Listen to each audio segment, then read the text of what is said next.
राजस्थान के एक छोटे से गांव मेहरुपुरा में अमीना नाम की औरत रहती थी। अमीना की उम्र लगभग 25 साल की थी। उसका पति रहमत गांव का मशहूर किसान था।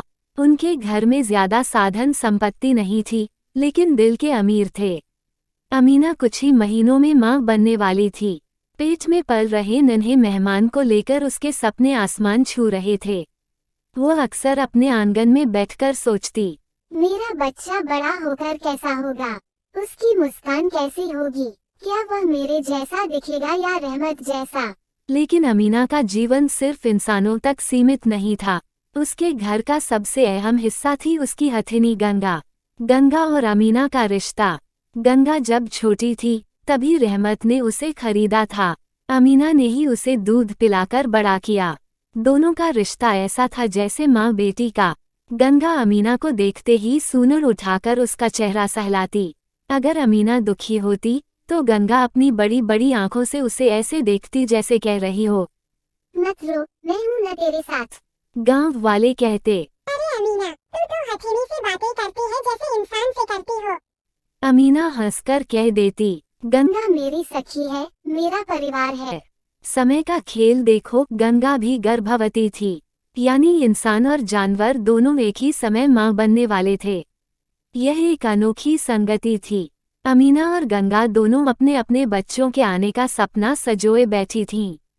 रात को अक्सर अमीना गंगा के पास बैठती और धीरे धीरे उससे कहती, गंगा, जब मेरा बच्चा आएगा तो तेरे बच्चे से उसकी दोस्ती करवाऊंगी, दोनों साथ खेलेंगे। गंगा मानो सब समझ जाती थी। वो अपनी सूनर अमीना के पेट पर फेरती जैसे आशीर्वाद दे रही हो। एक दिन आसमान में काले बादल छा गए। तेज आंधी चली और देखते ही देखते मूसलाधार बारिश शुरू हो गई। मेहरुपुरा गांव के लोग डर गए क्योंकि उनका गांव नदी के किनारे था। बारिश इतनी जोरदार थी कि नदी का पानी बांध तोड़कर गांव की ओर बढ़ आया। हर तरफ अफरा तफरी मच गई। लोग अपने घर छोड़कर ऊंचे स्थानों की ओर भागने लगे। अमीना उस समय घर में अकेली थी। रहमत खेत में फंस गया था। अचानक पानी लहरों की तरह घर में घुस आया। अमीना का गर्भ भारी हो चुका था, वह तेज भाग नहीं पा रही थी। पानी ने धीरे धीरे उसका आंगन डुबो दिया। वह घबराकर चिल्लाई, या अल्लाह, कोई तो मेरी मदद करो। गंगा उस समय बाड़े में बंधी थी। उसने देखा कि उसकी मालकिन पानी में फंस गई है।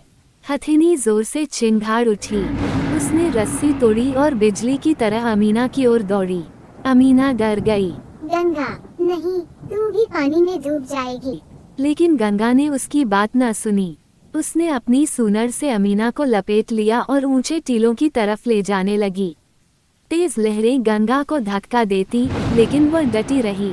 उसका शरीर पानी की मार झेल रहा था, पर उसकी नजर सिर्फ अमीना पर थी।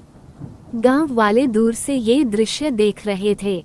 कोई बोला, देखो, ये हथिनी अपनी मालकिन की जान बचाने के लिए मौत से लड़ रही है। किसी तरह गंगा ने अमीना को सुरक्षित जगह पहुंचा दिया। अमीना जमीन पर गिर पड़ी और हाँफते हुए बोली, गंगा, तू मेरी जान है।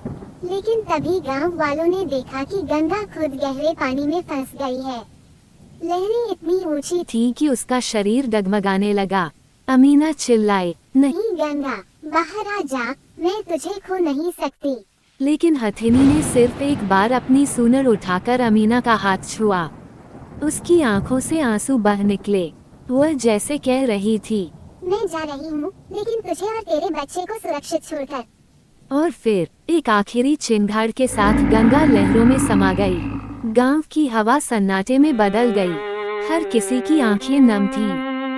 कुछ महीनों बाद अमीना ने एक बेटे को जन्म दिया। उसका चेहरा देखते ही अमीना रो पड़ी। उसे गंगा की याद आई। उसने अपने बेटे का नाम रखा गंगा प्रसाद। अमीना रोज अपने बच्चे को हथिनी गंगा की कहानियां सुनाती। बेटा, तेरे लिए एक माँ ने अपनी जान दी थी और वो माँ इंसान नहीं, एक हथिनी थी। गांव के लोग आज भी गंगा के बलिदान की मिसाल देते हैं। शिक्षा। ये कहानी हमें सिखाती है कि इंसान और जानवर का रिश्ता खून का नहीं, दिल का होता है। सच्चा प्यार प्रजाति नहीं देखता। कभी कभी जानवर हमें इंसानों से ज्यादा सिखा जाते हैं। त्याग, वफादारी और निस्वार्थ प्रेम।